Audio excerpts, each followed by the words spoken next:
নাই হোৱা ছাৰ কিয় এনেকে আছা নহয় কেতিয়াবা মায়ে দেউতালৈ মনত পৰি যায় যেন তেতিয়া মনটো বেয়া লাগি যায় আৰু ছাৰ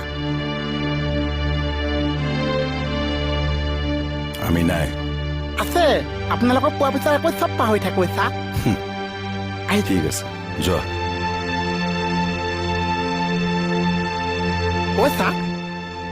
এই এনে মানে কথা এটাহে সুধিছোঁ হা কেতিয়াবালে যদি মই সঁচাকৈ হেৰাই যাওঁ মোক আপোনালোকে বিচাৰি যাবনে আৰু যদি বিচাৰি নাপাইছে মোলৈ মনত পৰিবনে ছাৰ পৰিবনে ছাৰ